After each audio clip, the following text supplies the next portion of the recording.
Selamat datang di channel Simar Imam. Sembari mendengarkan tinggalkan like dan komentarnya bosku. Jangan lupa pasang headset kalian. Siapkan kopi dan camilan. Lupakan pahitnya kehidupan. Mari kita dengarkan sambil rebahan. Bab 466. Membuka tirai dan membiarkan sinar matahari masuk, Chen Feng meregangkan tubuh dengan indah. Sekarang sudah jam setengah 10, dan aku bahkan tidak menyadarinya. Itu juga karena tadi malam sangat gila. Aku baru tidur jam 2 tengah malam, dan aku masih sedikit lelah sekarang. Melihat kembali Zhang Xinyan di tempat tidur, dia masih tidur nyenyak, dengan senyum bahagia di wajahnya yang memerah. Mau tak mau dia diam-diam menyesali bahwa berkelahi dengan seorang wanita di tempat tidur lebih melelahkan daripada berkelahi dengan seorang pembunuh. Hubungan antara laki-laki dan perempuan sungguh aneh, laki-laki semakin terkurung, sedangkan perempuan semakin ternutrisi. Tidak, Zhang Xinyan jauh lebih lembut, lebih feminin dan berembun dibandingkan dengan cara dia mengenalnya dulu. Dia tidak berniat membangunkan Zhang Xinyan, jadi dia membiarkan si idiot malas ini tidur lebih lama. Setelah turun ke bawah dan membeli makanan, lelaki keluarga yang baik itu kembali sibuk di dapur. Hampir jam 12 sebelum Zhang Xinyan bangun. Alasan kenapa Zhang Xinyan bangun adalah karena aku terbangun oleh wangi yang tercium. Dia mengenakan piyama sutra, rambutnya acak-acakan, dan matanya masih kabur. Dia berjalan ke dapur, memandang Chen Feng yang sibuk, mencium aroma harum, dan tiba-tiba rasa kebahagiaan muncul di hatinya. Ini akan segera siap, mandilah. Chen Feng berbalik dan tersenyum, yang sangat hangat dan maskulin. Ketika dia berbalik, Zhang Xinyan terpesona dengan apa yang dilihatnya. Dulu aku mengira Chen itu sangat tampan, tipe bajingan, tampan jorok, dan tampan mendominasi. Chen Feng saat ini hanya memenuhi semua fantasinya tentang laki-laki. Sosok tampan itu, senyum menawan, profil bersudut, mata cerdas dan panjang, ditambah cara dia membalik wajan, sempurna sekali. Kamu sangat tergila-gila pagi-pagi sekali, apakah kamu ingin berhubungan seks di dapur dan meninggalkan jejak cinta kita? Senyuman itu digantikan oleh senyuman cabul, dan perasaan Zhang Xinyan menghilang. Dia menarik tali bahunya yang terjatuh, melipat dada putihnya, dan meninggalkan ruangan dengan kecewa. Chen Feng menggelengkan kepalanya tak berdaya. Gadis ini sangat menarik. Dengan 4 hidangan dan 1 sup, Zhang Xinyan menikmati makanan yang lezat. Meskipun saya tidak mau mengakuinya, saya harus mengatakan bahwa keterampilan memasak Chen Feng sangat bagus, lebih baik daripada koki di hotel. Kenapa kamu menggoreng daun bawang? Baunya tidak enak. Satu-satunya hal yang saya tidak puas adalah telur orak-arik dengan daun bawang ini. Penuh daun bawang, hanya beberapa butir telur. Apalagi yang dimakan Chen Feng cukup enak, dengan seteguk rasa kucai. Chen Feng mengambil seteguk besar lagi dan berkata sambil tersenyum, apa yang kamu tahu? Setelah kerja keras tadi malam, pinggangku masih sedikit empuk sekarang. Tidak, aku tidak mampu makan tiram, daging sapi, dan cambuk kambing, jadi aku hanya bisa makan daun bawang untuk menebusnya. Kamu sangat menjijikkan. Zhang Xinyan memutar matanya dengan marah. Guk-guk-guk. Pada saat ini, telepon Chen Feng tiba-tiba berdering.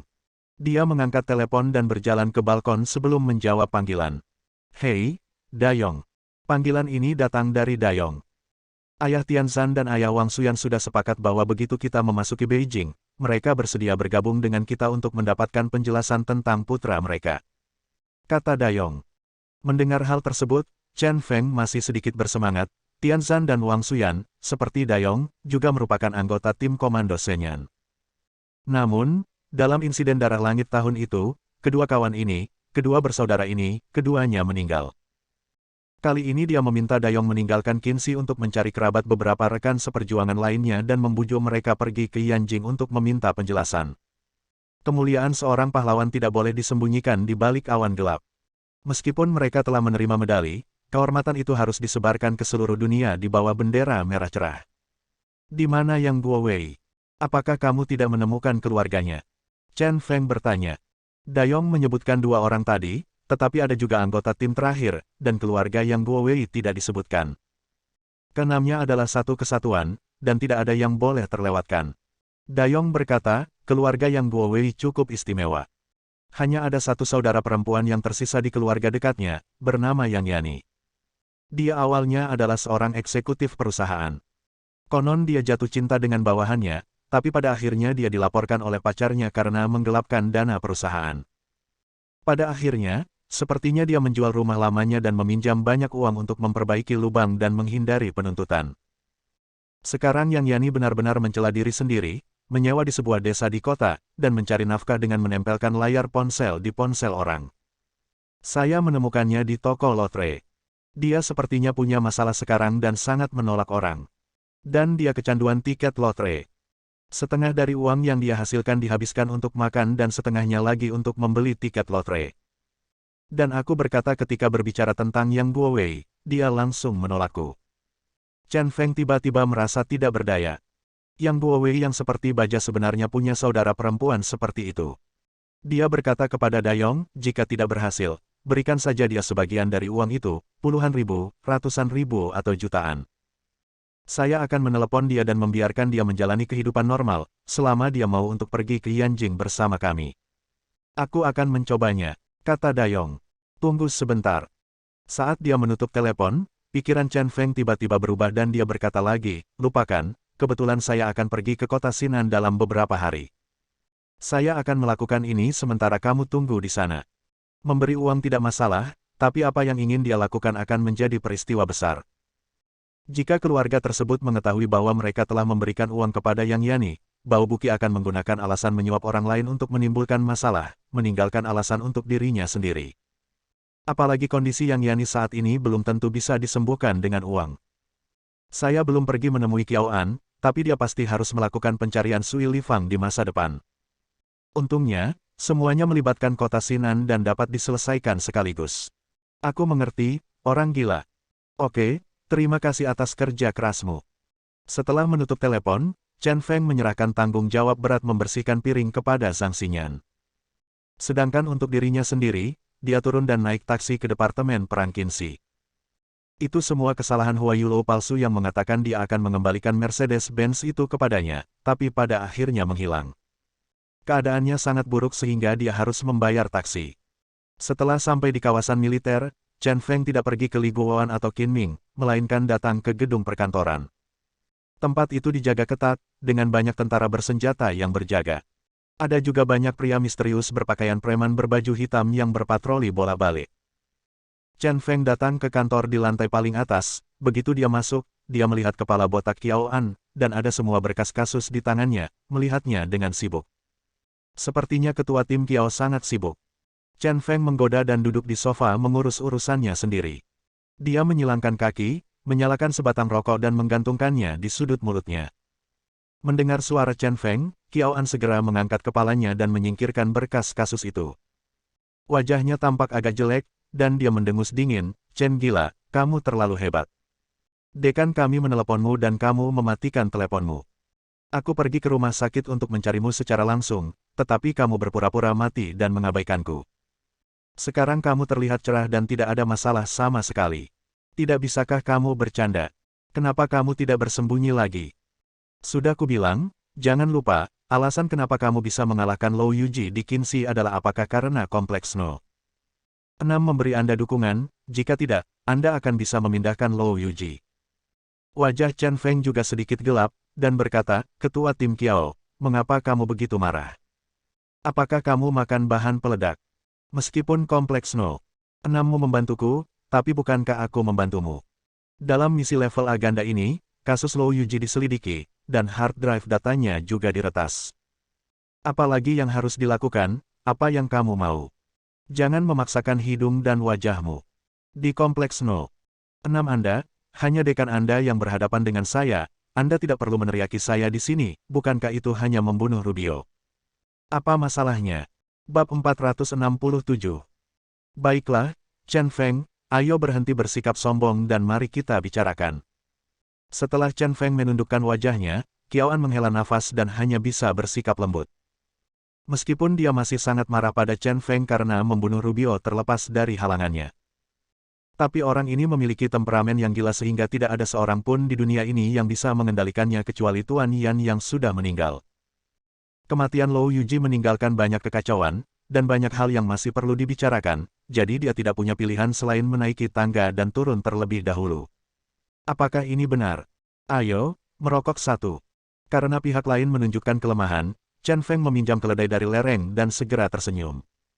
Dia mengeluarkan rokok dari sakunya dan melemparkannya ke Qiao An. Kalian, lupakan saja, berhenti bicara. Qiao An menggelengkan kepalanya tanpa daya, menyalakan rokok, dan mulai merokok. Ruangan itu tiba-tiba dipenuhi asap dan suasana menjadi lebih tenang. Ichiro Aoda tidak diselamatkan dan meninggal, tetapi wanita Miyamoto Liushi cukup beruntung untuk bertahan hidup. Segera setelah dia bangun, saya secara pribadi membawa orang untuk memeriksanya.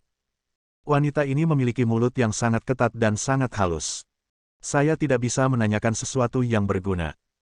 Adapun orang-orang yang terkait dengan Lou Yuji, termasuk Kilau Palsu dan Yuki, kelompok kedua dan saya memeriksanya secara menyeluruh, tetapi tidak ada keuntungan besar. Dekan berada di bawah banyak tekanan sekarang, karena jelas bahwa Shenzong dan Huazong memiliki lebih dari sekedar dua petinggi yang menyamar di Kerajaan Naga, jadi jika kita tidak bisa mendapatkan daftarnya, itu akan sangat merepotkan. Juga, yang palsu tertangkap, kemana perginya yang asli? Orang-orang ini bukan orang biasa, mereka semua adalah petinggi di Kerajaan Naga, keputusan dari atas adalah bahwa orang-orang itu harus diselamatkan. Selain itu, Shenzong dan Huazong sering pergi ke Kerajaan Naga dan menyamar sebagai bos Kerajaan Naga. Apa tujuan akhir mereka? Masalah-masalah ini semua besar, tapi semuanya menunggu untuk diselesaikan. Semakin banyak Qiao An berkata, semakin dalam kerutannya semakin dalam. Sekarang semua tekanan ada pada dirinya. Di Kompleks 06. Dan dialah penanggung jawab utama penanganan masalah ini di Kompleks 06. Selain dekan, dialah yang mendapat tekanan paling besar. Dibandingkan dengan Qiao An, Chen Feng memiliki ekspresi santai di wajahnya dan berkata dengan santai, saya, orang biasa, tidak ada hubungannya dengan ini. Kompleks 06 Anda memiliki kekuatan yang besar dan pasti akan mampu menyelesaikan semua masalah ini. Kamu bilang, apa yang kamu bicarakan? Qiao An berkata dengan tidak senang, lagi pula kamu terlibat dalam hal-hal ini. Selain itu, di manakah pria Kerajaan Naga yang tegak dan lurus? Di mana bilah tajam dari negara ketika negara sedang dalam krisis? Kenapa, niat awalmu hilang? Chen Feng tiba-tiba terdiam. Beberapa gambaran muncul di benak saya.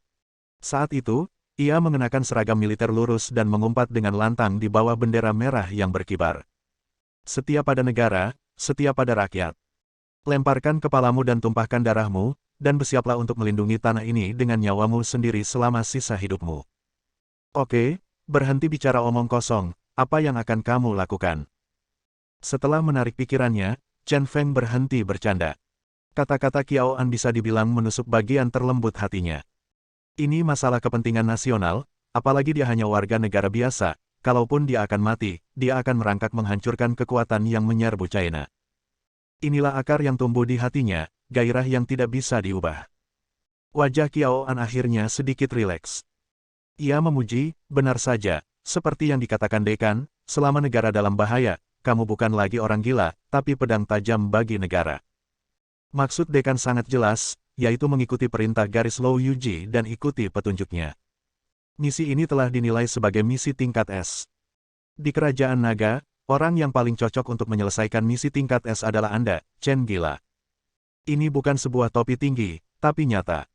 Di Tiongkok, jika ada yang bisa menyelesaikan tugas ini, saya khawatir tidak ada orang lain selain Chen Feng. Chen Feng berpikir sejenak, dia sebenarnya berharap bahwa cepat atau lambat masalah ini akan menimpanya.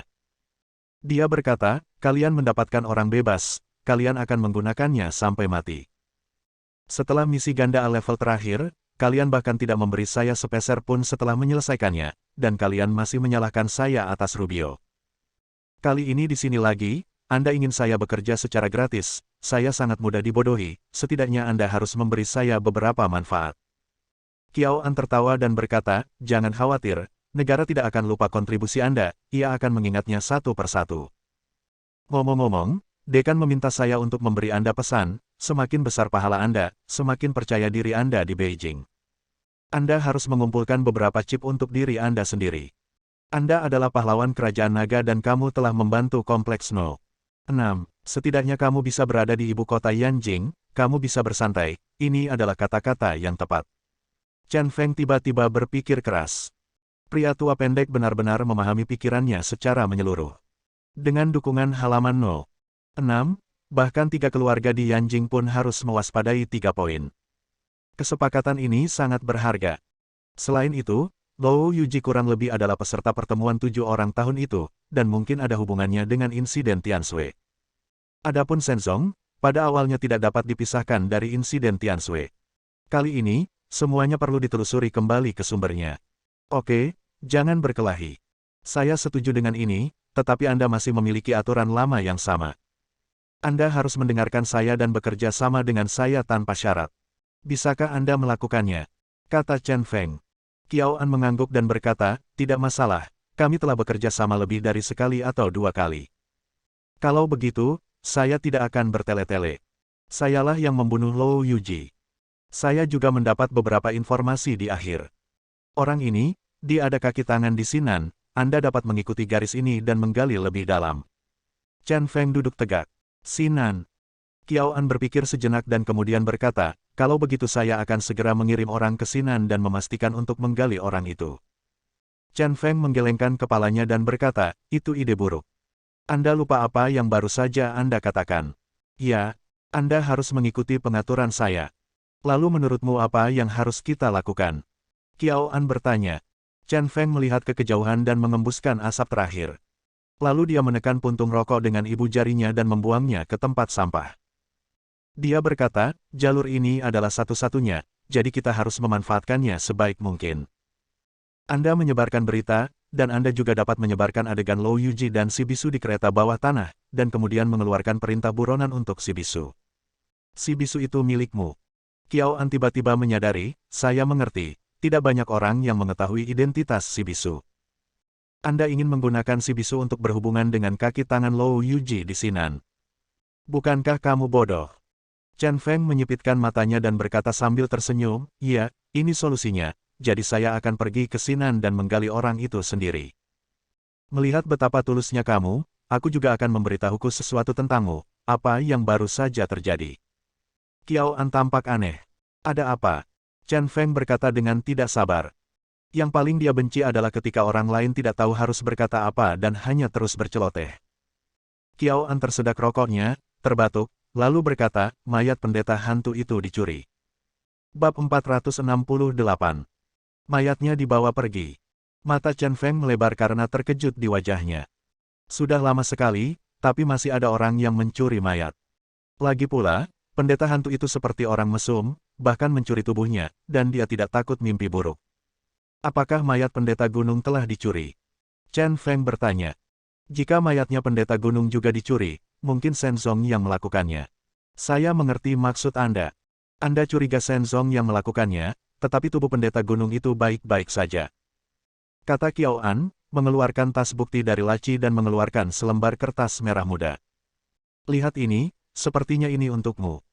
Dia berdiri, berjalan ke arah Chen Feng, dan menyerahkan kertas merah muda itu kepada Chen Feng. Melihat selembar kertas itu, jantung Chen Feng berdetak kencang, dan dia tiba-tiba menebak identitas pihak lain. Dia tampak serius dan murung. Dia mengambil kertas itu dan melihatnya. Ada sebuah kalimat tertulis di atasnya. Lama tidak bertemu, tulang kecilku, suatu hari, kamu akan kembali padaku. Setelah membaca, Chen Feng memuntahkan aromanya, sial, aku benar-benar ingin membunuh orang gila itu. Sepertinya kamu sudah tahu siapa orang itu. Dari penampilan Chen Feng saja, tidak sulit bagi Qiao An untuk mengatakan bahwa Chen Feng sudah tahu siapa orang yang mencuri mayat itu. Chen Feng melirik kalimat di kertas itu beberapa kali lagi dan perlahan menjadi tenang. Orang yang meninggalkan kata-kata ini padanya adalah penguasa Dark Abyss. Hanya orang cabul itu yang memanggilnya tulang kecil. Itu hampir membuatnya jijik. Hanya orang cabul itu yang akan melakukan hal yang menghina seperti mencuri mayat. Pernahkah kamu mendengar tentang organisasi bernama Dark Abyss? Chen Feng mengangkat matanya dan tiba-tiba bertanya pada Qiao An. Dark Abyss. Ekspresi Qiao An tiba-tiba berubah. Dia tidak bisa menyembunyikan keterkejutannya dan bergumam, maksudmu organisasi misterius yang didirikan oleh ilmuwan menakutkan itu. Kamu juga mengetahuinya. Chen Feng masih sedikit terkejut. Sejujurnya, dia hanya bertanya sebagai ujian, tapi dia tidak menyangka Qiao An benar-benar mengetahuinya. Qiao An mengangguk dan berkata, dia dianggap sebagai ilmuwan tingkat master nasional oleh negara M dan dikenal sebagai orang dengan IQ tertinggi dalam ribuan tahun. Kompleks 06 memiliki informasi tentang dia, tapi itu di luar jangkauan kendali saya. Petik 2. Omong-omong, Mengapa Anda menyebut orang ini? Orang ini lebih gila dari Anda. Dikatakan bahwa dia membuat bom atom kecil dan meledakkannya, menghancurkan sebuah kota kecil di negara M, menyebabkan korban yang tak terhitung jumlahnya. Dia awalnya dicari negara M, karena alasan yang tidak diketahui, membatalkan perintah pencarian, dan ilmuwan segera mendirikan organisasi Dark Abyss.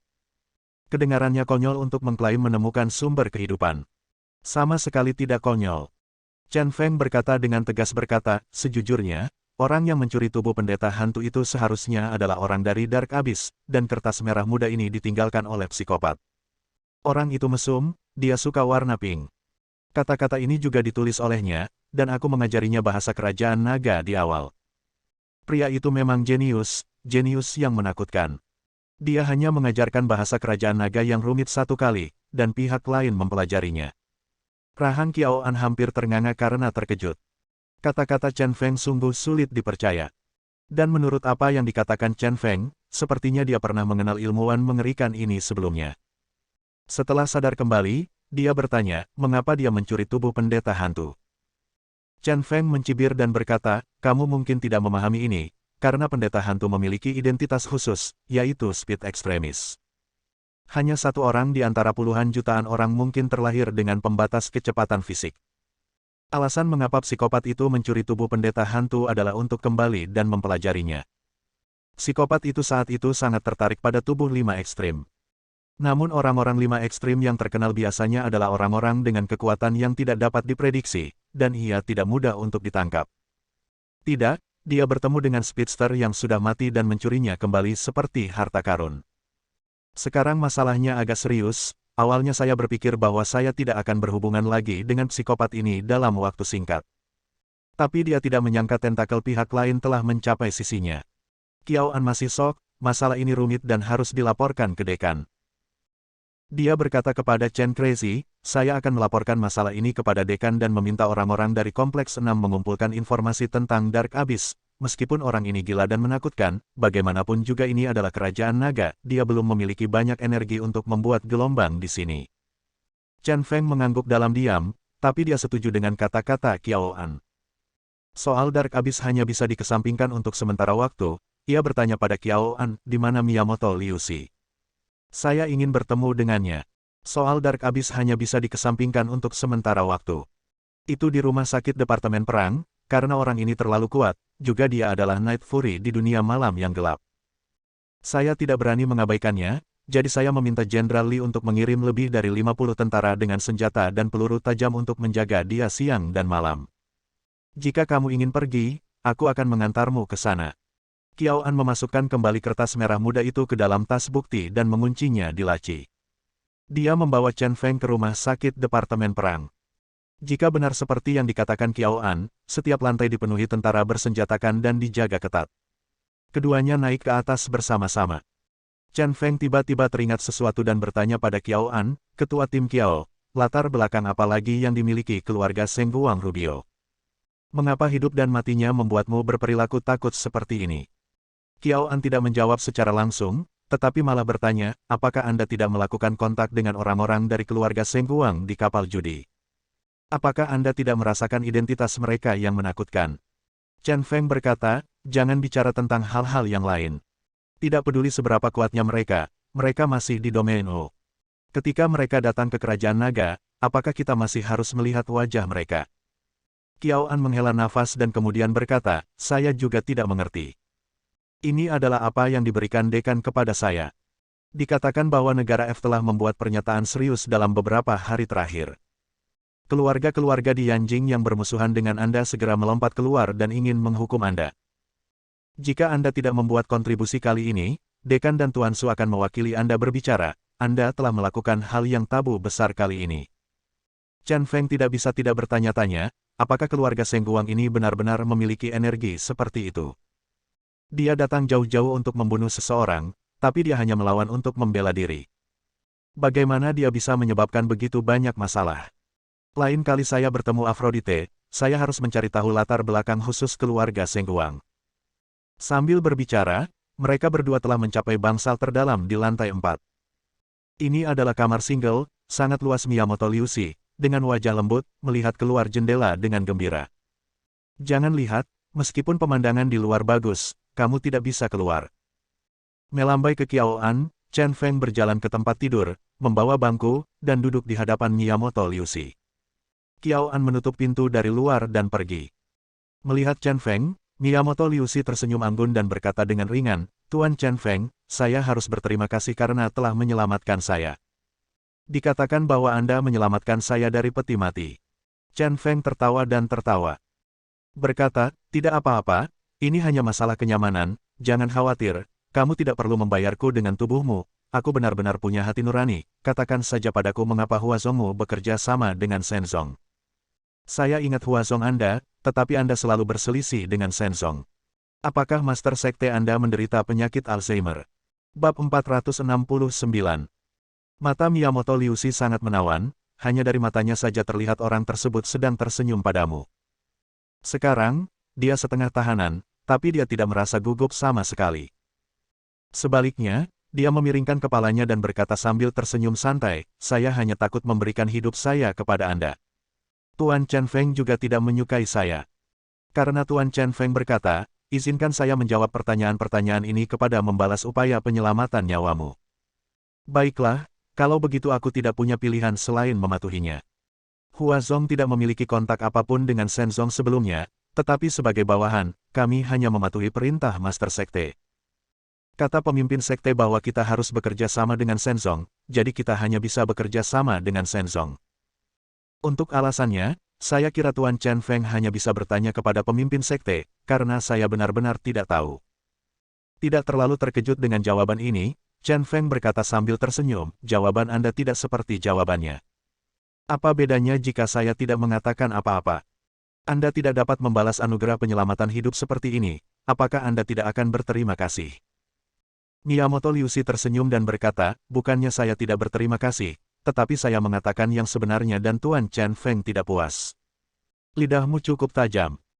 Chen Feng menyipitkan matanya dan tiba-tiba menjadi serius, dan berkata, "Kalau begitu, jika saya mengatakan satu hal yang dapat Anda lakukan, itu tidak akan membuat Anda malu, itu akan dianggap sebagai balasan atas kebaikan saya. Bisakah Anda menerimanya?" Singkatnya, saya tidak suka bantuan yang harus diberikan kepadaku oleh seorang wanita, terutama wanita cantik dengan sosok yang baik, yang selalu membuat orang ingin tergoda, jadi lebih baik membalasnya. Kalau begitu tolong biarkan Chen Feng membicarakannya dulu. Mata Miyamoto Liu Xi mengembara. "Sederhana sekali. Buatkan aku masker kulit manusia," kata Chen Feng. "Topeng kulit manusia." Miyamoto Liu Xi terkejut dan bertanya, "Wajah siapa?" Chen Feng tertawa dan berkata, "Wajah siapa yang tidak setampan milikku, katakan saja tidak, ini adalah ruang lingkup bisnismu. Itu tidak memalukan bagimu. Menggunakan masker kulit manusia untuk membayar hadiah penyelamat nyawa memang bagus." Miyamoto Liu Xi mengubah nada bicaranya dan berkata lagi, "Tetapi pertama-tama kamu harus memberitahuku siapa orang itu, setidaknya biarkan aku memikirkannya, bisakah dibuat serupa? Tahukah kamu, bentuk wajah dua orang terlalu berbeda, tidak mudah berpura-pura dengan topeng kulit manusia." Chen Feng mengangguk, yang bisa dianggap sebagai persetujuan atas pernyataan ini. "Bisu. Itu penjaga yang memakai topeng dan topi di belakang Lou Yuji. Tidak lagi berusaha sok, dia langsung mengatakan ingin berpura-pura menjadi siapa. Orang itu." Miyamoto Liu Xi sangat terkesan dengan Bailong. Tidak sulit untuk mengetahui dari sosoknya saja bahwa kekuatan orang itu luar biasa. Tapi dia benar-benar tidak mengerti kenapa Chen Feng berpura-pura menjadi penjaga di samping Lou Yuji. Iya, si bisu selalu menyamar. Sebagian besar wajahnya ditutupi topi dan topeng. Meski di beberapa tempat dia tidak terlihat seperti dia, tidak masalah. Dia mungkin tidak diperhatikan oleh orang lain. "Jadi, bagimu, ini bukanlah tugas yang sulit," kata Chen Feng dengan tenang. Alasan dia membuat masker kulit manusia Bailong sebenarnya untuk pergi ke Sinan dan Sui Lifang. Ini juga alasan mengapa Qiao An dengan sengaja membocorkan rekaman Bailong dan Lou Yuji di kereta bawah tanah, dan juga mengeluarkan perintah buronan terhadap Bailong. Mungkin kedepannya saya akan memakai masker kulit manusia ini dan mengunjungi Shenzong di negara Wei. Dengan masker kulit manusia ini, Anda akan mendapatkan hasil 2 kali lipat dengan setengah usaha. Oke, saya menyetujui masalah ini, yang dapat dianggap sebagai balasan atas anugerah penyelamatan hidup Tuan Chen Feng. Miyamoto Liu Xi tersenyum dengan anggun, semakin merasa bahwa Master Sekte itu benar, keputusasaan putih, orang ini, adalah yang terbaik di antara laki-laki, tiada taranya. Setelah bertemu Miyamoto Liu Xi, Chen Feng secara khusus menyuruh Qiao An untuk menyiapkan bahan dan alat bagi Miyamoto Liu Xi untuk membuat masker kulit manusia. Selain itu, perlu dipastikan bahwa Miyamoto Liu Xi tidak boleh melarikan diri. Jika pihak lain memiliki niat jahat, dia bisa langsung dibunuh. Setelah menyelesaikan pekerjaanku dan tidak melakukan apa-apa, aku bermain catur dengan lelaki tua itu di taman sebentar pada sore hari.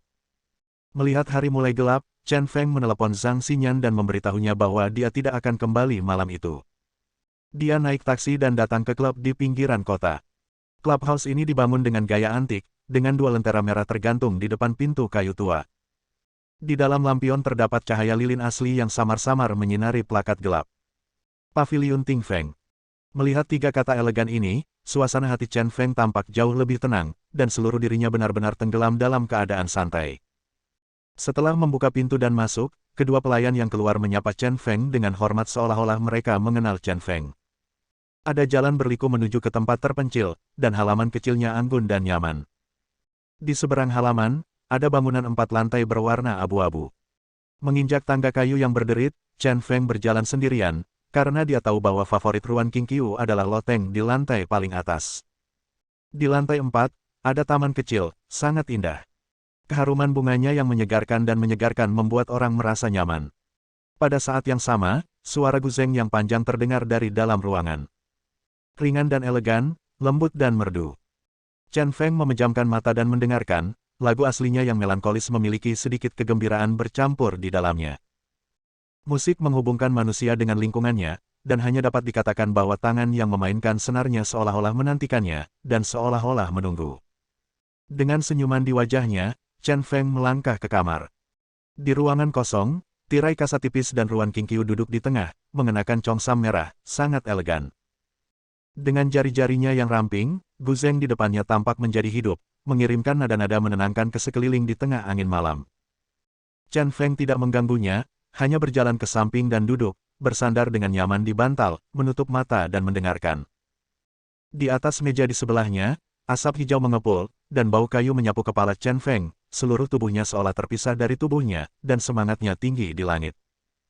Harus dikatakan bahwa Ruan Qingqiu adalah wanita terhebat yang dapat membuat setiap inci kulit dan setiap sel pria menjadi rileks dan bahagia. Kenikmatan seperti itu lebih berkesan daripada kenikmatan fisik. Beberapa saat kemudian, dengan ending yang merdu, pertunjukan terhenti tiba-tiba. Chen Feng tidak tahan untuk membuka matanya, rohnya masih terbang di langit. Tiba-tiba, sepasang tangan giok terulur dari belakang lehernya dan dengan lembut meremas bahunya. Gayanya pas, posisinya pas. Setelah menekan sekitar 7 atau 8 menit, Chen Feng meraih tangan kanan Ruan Qingqiu. Dia membuka matanya dan melihat wajah Ruan Qingqiu yang sangat halus dan lembut, serta sepasang mata yang panas namun lembut. Terima kasih, Qingqiu. Entah kenapa aku mengucapkan terima kasih, namun bersama wanita ini memang merupakan momen paling santai dan menyenangkan. Jangan ucapkan terima kasih, kamu adalah rajaku, dan aku bersedia melakukan apapun yang aku lakukan. Ruan Qingqiu memuntahkan anggrek harum, dan setelah Chen Feng mendengar kalimat ini, tubuhnya secara naluriah melompat. Keduanya bergerak ke atas dan ke bawah, satu di belakang yang lain, dan bibir mereka berciuman. Bab 470. Bagi Chen Feng, dia sering bersikap adil dalam hal wanita. Tidak, setelah Anda menjalin hubungan fisik dengan Zhang Xinyan dan Ruan Qingqiu, Anda harus menjaga hujan dan embun tetap basah. Dan menghabiskan malam bersama mereka berdua adalah perasaan yang sangat berbeda. Yang satu adalah tipe layanan dan yang lainnya adalah tipe kenikmatan. Ketika saya bangun keesokan paginya, ketika saya membuka mata, sudah ada semangkuk bubur labu di samping tempat tidur, dengan 2 buah kurma merah besar di dalamnya. Saat itu baru pukul 8, dan Ruan Qingqiu bangun lebih awal dari Chen Feng. Semangkuk bubur ini juga dibuat oleh Ruan Qingqiu sendiri. Setelah meminum semangkuk bubur panas, Chen Feng merasakan tubuhnya hangat dan tidak merasa lelah. Tadi malam, Ruan Qingqiu selalu menjaga emosinya dan melakukan semua kerja keras. Dia terbaring hidup di sana, tanpa mengerahkan banyak tenaga. Qingqiu, aku mungkin harus melakukan perjalanan jauh akhir-akhir ini. Chen Feng sedang berbaring di tempat tidur empuk, begitu nyaman sehingga dia bahkan tidak ingin bangun. Dan ada sebatang rokok tergantung di sudut mulutnya. Hanya di sini bersama Ruan Qingqiu saya dapat mengambil beberapa isapan tanpa hambatan. Ruan Qingqiu mengangguk ringan, dan kemudian memperingatkan, pastikan untuk memperhatikan keselamatan, aku akan menunggumu kembali. Dia bisa mentolerir segala sesuatu tentang Chen Feng, merokok di dalam kamar dan melempar kaus kaki kemana-mana. Semua ini tidak dapat mengurangi rasa cintaku pada Chen Feng. Chen Feng melingkarkan lengannya di pinggang ramping Ruan Qingqiu. Wanita ini sangat perhatian dan tidak akan bertanya kemana dia pergi atau apa yang dia lakukan. Dia hanya akan mengucapkan kata-kata yang paling menghibur. Ini membuatnya merasa rileks dan rileks tanpa beban apapun. Keduanya bertahan beberapa saat sebelum Chen Feng meninggalkan Ting Yuxuan. Dia membawa Bailong ke departemen perang dan meminta Miyamoto Liuxi membuat masker kulit manusia berdasarkan penampilan Bailong. Baru pada saat itulah Miyamoto Liuxi memahami bahwa Bailong adalah orangnya Chen Feng. Butuh waktu singkat untuk membuat topengnya, tetapi Chen Feng mengenakan topeng kulit manusia dan berdiri di depan cermin, merasa linglung. Sama persis dengan Bailong. Bailong berdiri di belakang Chen Kuang. Keduanya seperti saudara kembar. Harus dikatakan bahwa teknik Miyamoto Liuxi sangat mahir, dan Chen Feng memasang masker kulit manusia di wajahnya tanpa rasa tidak nyaman. Kulit itu tampak seperti tumbuh di wajahnya. Sekarang semuanya sudah siap, tinggal menunggu berangkat ke Sinan. Keesokan paginya, beberapa tamu, atau beberapa bos besar, disambut di rumah. Liu Fengnian, Li Quan, Li Tongzhu dan Qiao An. Zhang Xinyan yang semula bertengkar dengan Chen Feng tiba-tiba menjadi patuh dan sibuk menuangkan air untuk beberapa pukulan besar. Hari ini, Li Quan dapat melihat sedikit kegembiraan di wajahnya yang lurus. Chen Feng tidak bisa menahan diri untuk tidak mengejek, "Tuan Li, ada apa dengan wajah kemerahanmu? Ada sesuatu yang baik terjadi." Liu Fengnian segera tertawa dan berkata, "Nak, kamu tahu apa yang kamu tanyakan?" Saat ini, Tuan Li bahkan lebih bersemangat daripada saat dia menjadi paman. Semua orang tertawa, tetapi wajah Li Quan tiba-tiba terkulai. "Apakah ada berita tentang Tuan Li di Yanjing?" Chen Feng bertanya, tapi dia sudah yakin 80%. Karena Su Yongguo menyetujui masalah ini, dia pada dasarnya tidak bisa melarikan diri. Sebelum Li Quan dapat berbicara, Liu Fengnian bergegas untuk berbicara, "Ya, awalnya manajemen senior akan terjun payung seorang pemimpin puncak ke Qinxi. Mereka tidak hanya mendapat berita, kamerat Li Quan juga akan dipromosikan secara khusus." Dia berkata dengan nada serius. Berubah menjadi nada resmi persegi dan dibaca dengan nada lurus dan bulat, meskipun kualifikasi kamerat Li Quan tidak cukup dan promosi ini tidak sesuai dengan aturan. Mengingat kontribusi signifikan kamerat Li Quan terhadap kasus Lou Yuji, perlakuan khusus dapat diberikan dalam keadaan khusus. "Selamat, Tuan Li. Selamat, Tuan Li." Li Tongzhu dan Qiao An segera saling memberi selamat. Qiao An hanya bisa menghela nafas. Secara logika, masih ada beberapa mil lagi dari posisi saat ini ke posisi teratas. Sungguh menakutkan bahwa Chen Feng benar-benar bisa mencapai ini. Li Tongzhu juga sangat senang, Li Quan adalah pemimpinnya, jadi hari-hari baiknya telah tiba. Paling tidak, dia pasti mendapat tempat dalam transfer personel pada paruh kedua tahun ini. Tentu saja, semua ini disebabkan oleh taruhan pada Chen Feng. Yang bisa saya katakan adalah petualangan ini sukses. Li Quan, bagaimanapun, masih memasang wajah datar dan berkata dengan serius, "Belum tentu, jangan terlalu senang dulu, karena masalah ini, dua kelompok kekuatan di Yanjing membuat masalah. Untuk mengatakan bahwa dia tidak, itu mustahil. Bagaimanapun, itu adalah posisi teratas. Namun dia juga tahu kalau langkah ini terlalu besar, dan jika dia tidak hati-hati, dia bisa dengan mudah menarik celananya. Hanya ketika semuanya sudah beres, tidak ada kata terlambat untuk berbahagia. Oke, jangan bicarakan ini dulu. Mari kita tunggu pengumuman terakhirnya. Aku akan pergi ke bandara untuk mengejar penerbangan sebentar lagi. Mari kita singkat cerita. Masalah Lou Yuji belum selesai, jadi akhir-akhir ini, kita masih harus sangat berhati-hati. Jangan berani menimbulkan masalah." Chen Feng tampak serius dan matanya menegang. "Sejujurnya, sekarang bukan waktunya untuk merayakan dan bersantai. Yang bisa saya katakan adalah, ini awal yang baik. Qinxi adalah medan perang, dan musuh pasti akan muncul kembali." Beberapa orang sedang mengobrol, dan tiba-tiba terdengar ketukan di pintu. "Aku akan membukanya." Zhang Xinyan dengan cepat berlari untuk membuka pintu dengan memakai sandal. Setelah membuka pintu, ternyata seorang lelaki tua. Kemunculan lelaki tua ini mengejutkan banyak orang di ruangan itu. Karena lelaki tua ini ternyata adalah Kang Qihua. "Maaf mengganggu Anda, bolehkah saya masuk dan berbicara dengan Chen Feng?" Kang Qihua berdiri di depan pintu. Dia tidak memiliki martabat sebagai kepala keluarga besar, seperti pria tua yang putus asa. Matanya tunduk, dan ada senyuman canggung di wajahnya, seolah dia takut ditolak. Zhang Xinyan tidak tahu harus berbuat apa dan kembali menatap Chen Feng. Chen Feng menyipitkan matanya dan berkata sambil tersenyum dingin, "Tuan Kang, apakah Anda di sini untuk meminta mobil kepada saya?" "Maaf, mobil itu dibawa pergi dan tidak ada di sini bersama saya." "Tidak." Kang Qihua melambaikan tangannya dengan cepat dan berpikir sejenak sebelum berkata, "Saya di sini untuk meminta maaf. Keluarga Kang kami jatuh ke dalam rencana Situ Wuxiang dan mengira Anda membunuh Yu Huan. Kami juga mendengarkan dorongan Lou Yuji dan bertanya Feng Sheng pergi ke Tanah Suci Emas Hitam dan menghabiskan 100 juta untuk membeli kepalamu. Saya benar-benar salah, saya harap Anda bisa memaafkan keluarga Kang, memaafkan Feng Sheng, dan membiarkan dia pulang." Mata itu penuh dengan antusiasme dan cinta seorang ayah tua pada putranya. Mata semua orang tertuju pada Chen Feng.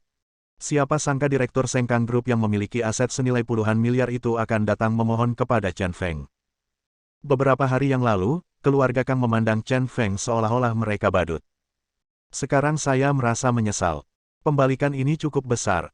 Chen Feng menyipitkan matanya tanpa emosi apapun. Karena itu, sepertinya Xiao Hei telah menahan Kang Feng Sheng selama lebih dari 3 hari. Dari awal sampai akhir, dia sama sekali tidak menganggap serius keluarga Kang. Itu hanya tugas bodoh, tujuannya untuk menangani Lou Yuji. "Kalian duduk dulu, aku harus mengejar penerbangan." Chen Feng tiba-tiba berdiri dan meninggalkan seluruh ruangan di rumah. Dan ketika dia berjalan melewati Kang Qihua, dia tidak berhenti sama sekali. Kang Qihua tidak bisa menahan perasaan dingin dan kecewa. Kang Feng Sheng adalah penerus keluarga Kang, begitu dia dihancurkan, keluarga Kang akan tamat.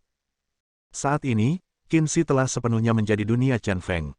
Jika keluarga Kang ingin bertahan hidup di masa depan, mereka harus tunduk pada Chen Feng. Tidak, lelaki tua ini, separuh tubuhnya akan dikuburkan di Loes, hanya bisa menjilat wajahnya untuk memohon belas kasihan. Namun, sikap Chen Feng terlalu dingin. Tetapi ketika lift terbuka, Chen Feng tiba-tiba berhenti dan berkata, "Kang Feng Sheng akan kembali sore hari. Ingat, keluarga Kangmu berhutang nyawamu padaku." Setelah mendengar ini, hati Kang Qihua yang menggantung langsung mendarat di tanah. Bersambung. Nantikan bab selanjutnya bosku.